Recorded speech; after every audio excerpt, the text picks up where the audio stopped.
Break के बाद एक बार फिर से आपका स्वागत है। आप देख रहे हैं लीगल पॉइंट। हम बात कर रहे हैं चाइल्ड लेबर की। हमने आपको बताया कि बाल मजदूरी पर कानून क्या कहता है। अब हम आपको बताते हैं कि अगर कोई व्यक्ति कानून का उल्लंघन करके बच्चों से काम कराता है तो उसके लिए कानून क्या कहता है।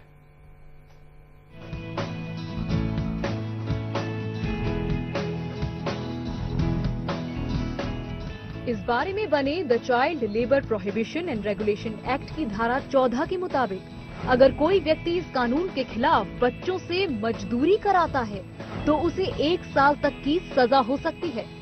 साथ ही उसे 20,000 रुपए तक का जुर्माना लगाया जा सकता है और अगर वही व्यक्ति दोबारा ये गुनाह करता है तो उसे 2 साल तक की सजा हो सकती है। सुप्रीम कोर्ट ये कहता है कि चाइल्ड लेबर को बिल्कुल एंगेज नहीं करना चाहिए हैजर्डस इंडस्ट्रीज में। अगर आप एंगेज करते हो 14 साल की उम्र के बच्चे के कम उम्र के, तो आपको सख्त से सख्त मतलब सजा मिल सकती है। इस कानून में ये भी साफ किया गया है कि अगर कोई व्यक्ति बच्चों से काम कराना चाहता है तो वो सिर्फ गैर जोखिम वाले काम करा सकता है। साथ ही उसे इस बारे में अपनी फैक्ट्री की पूरी जानकारी सरकार को देनी होगी। लीगल पॉइंट के लिए निशिका अरोरा, इंडिया न्यूज। तो आपने देखा कि कानून इस बारे में क्या कहता है, अगर कोई उल्लंघन करता है उसके लिए कानून क्या कहता है। फिलहाल हमारे साथ एक कॉलर जुड़ रहे हैं। रीटा, स्वागत है आपका लीगल पॉइंट में। रीटा, अपना सवाल पूछें। सर नमस्ते जी। वैसे मेरे बेटे के वो पासपोर्ट जो था वो भी धुल गया था। इस समय पैंट धोई उससे धुल गया था। जी, और जी। वो जो वहाँ गया पासपोर्ट ऑफिस गया ना, तो वो कहते हैं भी 2500 रुपया लगेगा। मैंने अभी सुना है ना, मैंने इसलिए पूछा कि हमें क्या करना चाहिए। भी वो फोटो हल्की सी धुंधली सी हो गई है। आप ये बताएं कि जो 2500 रुपया मांगा गया है ये कोई फीस के तौर पे मांगा गया है या फिर वो रिश्वत के तौर पे मांगा गया है? ये कह रहे भी ये लगेगा ही लगेगा। जिसने आपसे कहा 2500 रुपया लगेगा, क्या आपने उससे कहा कि हमें रसीद चाहिए होगी इसकी? सर उसने कहा भी आप वो लेके आओ, वो एफिडेविट बनवा के लाओ, कचहरी में जाओ, ये करो। भी आप बताए हमें भी सीधा रास्ता, भी हमें क्या करना चाहिए जो दोबारा बन जाए। ठीक है, सिंपल इनकी चीज है। पासपोर्ट इनका जो है डुप्लीकेट कॉपी इनको इशू करानी होगी। ओरिजिनल पासपोर्ट जो है पानी में धुलने की वजह से खराब हो गया, तो सिंपल प्रोसीजर है, उसका बता दें। और 2500 जो रिश्वत की बात हो रही है वो भी क्लैरिफाई कर दें कि ये क्या है। ऐसा है कि आप सबसे पहले कोर्ट जाएं और एक एफिडेविट आप लें, उन जिनका भी पासपोर्ट है उन्हीं के नाम का एफिडेविट लें और उसमें वो सारी चीजें मेंशन कर दें कि हमारे जो है पासपोर्ट की ये पोजीशन है। आप उसमें लिख सकते हैं कि हमारा पासपोर्ट खराब हो गया और सारी चीजें आप मेंशन करके, या आप एक एफिडेविट की लैंग्वेज जो है वो आपको कोर्ट में जो लीगल जो है एडवोकेट आपको बताएगा या टाइपिस्ट वहां होते हैं वो आपको देंगे। और फिर आप जो है वो पुलिस स्टेशन में आप, क्योंकि उस एफिडेविट के बेस पे ही वो पुलिस उस पे एक रिपोर्ट आपकी लिखेगी, तब है पासपोर्ट डिपार्टमेंट में जो फॉर्म वगैरह दोबारा भर के और वो आप भिजवा सकते हैं। तो उम्मीद है आपको अपने सवाल का जवाब मिल गया होगा। रीटा जी, आप ये जान लें कि ये जो 2500 रुपया की आप बात बता रही हैं ये कोई देने की जरूरत नहीं है। अगर कोई पैसा वहां जमा करा रहे हैं आप पासपोर्ट डिपार्टमेंट में तो उसकी रसीद लेना ना भूलें। अगर ऐसा आप करती हैं तो उम्मीद है कि आपको जो है बिना कोई रिश्वत दिए अपना पासपोर्ट दोबारा बनवा पाएंगे। और बेहद सिंपल प्रोसीजर है। आपको पासपोर्ट डिपार्टमेंट में जाना है, वहां पर डुप्लीकेट पासपोर्ट इशू के लिए जो प्रोसीजर है उसको फॉलो करना है और आपका पासपोर्ट आपको दोबारा मिल जाएगा। और ये भी ध्यान रखें कि आपका जो ओरिजिनल पासपोर्ट है जो खराब हो गया है उसको भी वहां पर आप जमा करा सकते हैं। एक और कॉलर हमारे साथ जुड़ रही हैं, सुंदरी, इस वक्त स्वागत है आपका लीगल पॉइंट्स में। अपना सवाल पूछें। सुंदरी, आपको हमारी आवाज आ रही है? हाँ जी। अपने टीवी की आवाज धीरे करें और हमसे अपना सवाल पूछें। ये सर ये पूछना था। हेलो, हाँ जी। हाँ जी सर, ये पूछना था वो हमारा बच्चों का पासपोर्ट बनवाना था पिछले साल। जी जी। और उसमें बर्थ सर्टिफिकेट की प्रॉब्लम आ रही है। वो बर्थ सर्टिफिकेट बन नहीं रहा हमारे बच्चों का। बच्चे कितने उम्र के हैं? बच्चे, बड़ी बेटी तो 20 साल की हो चुकी है और छोटी बेटी। आप ये बताएं कि क्या उनका बर्थ सर्टिफिकेट है? कोई बेटी तो कोई बर्थ सर्टिफिकेट है उनका? बेटी 18 की है और बेटा नहीं जी, नहीं, वो हमें पता नहीं था। चलिए ठीक है। राजीव जी, बर्थ सर्टिफिकेट इनके पास अवेलेबल नहीं है और उस चक्कर में इनका पासपोर्ट नहीं बन रहा। आज इत्तेफाक है कि पासपोर्ट से संबंधित बहुत सवाल आ रहे हैं, लेकिन अगर ऐसा कोई केस हो तो ये क्या कर सकते हैं? क्या है कि जब ये गांव में, इनसे सबसे पहली चीज ये पूछने की है कि ये गांव में रहती थी जब इनके बच्चे पैदा हुए या शहर में रहती थी। अगर गांव में ये रहती थी तो वहां एक आंगनवाड़ी का जो है ऑफिस होता है, वह आंगनवाड़ी वाली होती हैं जो जिन सारी डिटेल रखती है। उसके अलावा एक चौकीदार भी होता है जिसके पास सारा रिकॉर्ड होता है और वो रिकॉर्ड फिर सीएमओ, हर डिस्ट्रिक्ट के चीफ मेडिकल ऑफिसर के पास भेज दिया जाता है।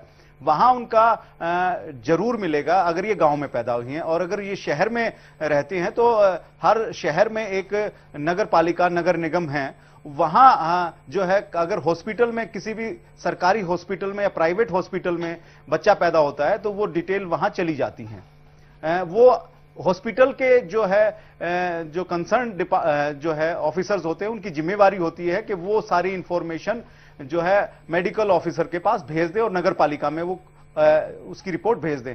तो ऐसा वो हिंदुस्तान के अगर किसी भी गांव में या शहर में पैदा हुई है तो वो जरूर उनकी डेट ऑफ बर्थ का रिकॉर्ड मिलेगा, चाहे इन्होंने इंफॉर्मेशन दी हो चाहे नहीं दी हो, उसके बावजूद भी वहां पहुंच जाती है। चलिए सुंदरी जी, उम्मीद है आपको अपने सवाल का जवाब मिल गया होगा। आप अपने जो रिकॉर्ड, जिस तरीके से राजीव जी ने बताया कि किस तरह से रिकॉर्ड मिल सकता है, आप अपना रिकॉर्ड निकलवाएं, दोबारा से बर्थ सर्टिफिकेट जो है उसको इश्यू कराएं, उसके बाद आपका जो पासपोर्ट है बच्चों का वो इजीली बन पाएगा। फिलहाल एक कॉलर हमारे साथ जुड़ रहे हैं।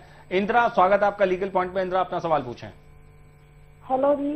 जी इंदिरा जी, सवाल पूछें अपना। जी हमारा सवाल है, हमारा यहाँ रोड झगड़ा हुआ था जी, और मेरे चोट लग रही है जी बहुत ज्यादा, और फ्रैक्चर आया था जी, और ये पुलिस है जी कोई कार्रवाई नहीं कर रही। आपने कोई कंप्लेंट दी थी पुलिस में? हाँ जी, कई बार दे ली, कोई कार्रवाई नहीं कर रही जी पुलिस। अच्छा, और आपको फ्रैक्चर हो गया था? किसने किया फ्रैक्चर आपको? हाँ जी। किसने फ्रैक्चर किया था आपको? हिसार से जी, हिसार जिले में डॉक्टरों है। नहीं, मेरा मतलब है किसने चोट पहुंचाई आपको? ये पड़ोसी थे जी। अच्छा, ये कब की बात है?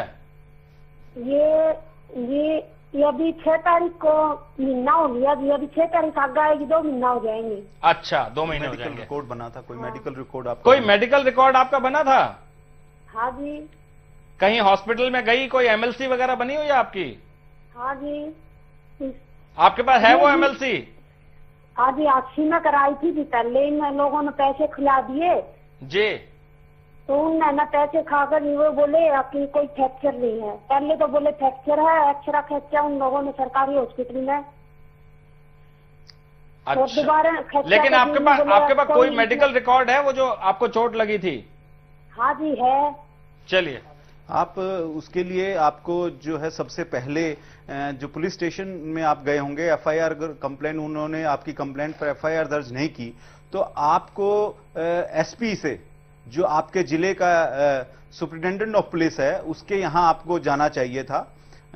और अगर उसके बावजूद भी आपकी कंप्लेंट पर कोई कार्रवाई नहीं होती है तो आप कोर्ट में कंप्लेंट केस फाइल कर सकते हैं। अपने वकील से, किसी भी आप जो है वकील से सलाह लेके और एक कंप्लेंट केस कोर्ट में फाइल कर सकती हैं और अपना मेडिकल रिकॉर्ड और वो सारी चीजें लगा के आप एक कंप्लेंट केस फाइल कर सकती हैं। और उस केस के थ्रू कोर्ट जो है उसमें पावर होती है 156(3) सीआरपीसी में कि वो उस आपकी कंप्लेंट के ऊपर पुलिस को डायरेक्शन कर सके इन्वेस्टिगेशन के लिए और स्टेटस रिपोर्ट मंगा सकती हैं। और वो अगर उन्हें कोर्ट को लगता है जो आपने एविडेंस पेश की है उस पर यह लगता है कोर्ट को कि ये केस बनता है तो वो पुलिस को एफआईआर दर्ज करने की ऑर्डर कर देंगी। तो उम्मीद है आपको अपने सवाल का जवाब मिल गया होगा। साफ तौर पर आप अपने आसपास की जो निचली अदालत है वहां पर एक कंप्लेंट केस फाइल कर सकते हैं और उसके बाद कोर्ट पुलिस को डायरेक्शन दे सकता है कि उसमें आपके जो कंप्लेंट है उसके ऊपर एफआईआर दर्ज की जाए। एक और कॉलर हमारे साथ जुड़ रहे हैं, मदन, स्वागत है आपका लीगल पॉइंट में। मदन, अपना सवाल पूछें। हेलो। हाँ जी मदन, स्वागत है आपका लीगल पॉइंट पे, अपना सवाल पूछें। सर नमस्कार जी। जी सर, मैं फरीदाबाद से बोल रहा हूँ। जी। ऐसा है जी, मेरा बेटा है एक जी, तो मैंने उसकी 98 में शादी की थी जी, 98 में जी, और उसके बाद उसकी घरवाली जो है सन 2000 में उसे छोड़कर चली गई जी। और उसके बाद से वो आई नहीं। उसके एक्चुअली वो जो है ना 2 भाइयों के बीच में बटी हुई थी लड़की, जो बड़ा भाई छोटे भाई की लड़की थी और बड़े भाई ने उसकी शादी की थी। जी जी। अच्छा, उसके जाने के बाद जो है ना हमने बड़े भाई से ही बात की, क्योंकि हमारी उनसे ही बात हुई थी, तो वो कहने लगे जी आप अपने बेटे की शादी कर दे। अब तकरीबन 10 साल होने को हो गए जी। जी। तो हमने अभी तक तो मतलब कोई ऐसा कोई हमने ना, उन्होंने हमें कोई रिस्पॉन्स दिया ना हमने ही कोई ऐसी बात की। अच्छा। तो मैं अब अपने बेटे की शादी करना चाहता हूँ, मैं कुछ कर सकता हूँ जी इसमें जी? देखिए, जब तक तलाक नहीं होगा आपके बेटे का तब तक दूसरी शादी नहीं हो पाएगी, लेकिन उसका रास्ता हम आपको बताते हैं कि अब आपको क्या करना होगा। तैलान साहब, साफ तौर पर इसमें देखना पड़ेगा कि सबसे पहले रेस्टिट्यूशन की एप्लीकेशन डाले, और अगर नहीं मानती वो लड़की तो डिवोर्स का ग्राउंड बन जाता है। वो सारा वो इनकी सोच पे डिपेंड करता है कि अब ये लाना चाहते हैं या डाइवर्स चाहते हैं। जी जी। अगर ये डाइवर्स चाहते हैं जी, अगर ये डाइवर्स ये लाना नहीं चाहते और तलाक देना चाहते हैं, तो ये जो है अपनी डिस्ट्रिक्ट कोर्ट जो इनके एरिया की लगती है, क्षेत्र की, उसमें ये अपना डाइवर्स का केस जो सेक्शन 13 हिंदू मैरिज एक्ट में डलता है, वो केस ये फाइल करें और डाइवर्स के लिए अप्लाई करें। उसमें ये ग्राउंड है अपने आप में कि 10 साल से अगर अलग रह रहे हैं तो ये भी एक ग्राउंड है। क्रुएलिटी के साथ साथ ये भी एक डेजर्शन जिसको बोलते हैं, अलगाव, वो अलग रहना एक अपने आप में डाइवर्स का एक ग्राउंड है। तो उम्मीद है आपको अपने सवाल का जवाब मिल गया होगा, और आप ये ध्यान रखें कि आप या तो अगर उन्हें लाना चाहते हैं तो आप रेस्टिट्यूशन ऑफ कॉन्जुगल राइट्स उसकी एप्लीकेशन डाल सकते हैं, और अगर नहीं लाना चाहते हैं, सीधा तलाक देना चाहते हैं उस लड़की को, आपका बेटा अगर ये चाहता है कि तलाक दिया जाए, तो आप सीधे डाइवोर्स जो है वो अपने यहाँ की जो लोअर कोर्ट है, सिविल निचली अदालत जो है, आप वहां पर ये काम कर सकते हैं। हम आपको बता दें, अगर आप भी किसी समस्या का कानूनी समाधान चाहते हैं या अपनी कोई राय देना चाहते हैं तो आप हमें पत्र लिख सकते हैं। हमारा पता है legal point, care of India news, 276 captain God मार्ग, श्रीनिवासपुरी, नई दिल्ली 110065। हम आपको बता दें कि अगर आप हमें ईमेल करना चाहते हैं तो हमारा ईमेल एड्रेस है legalpoint@live.com। हम एक बार आपको फिर से बता दें, अगर आप हमें ईमेल करना चाहते हैं तो हमारा ईमेल एड्रेस है legalpoint@live.com।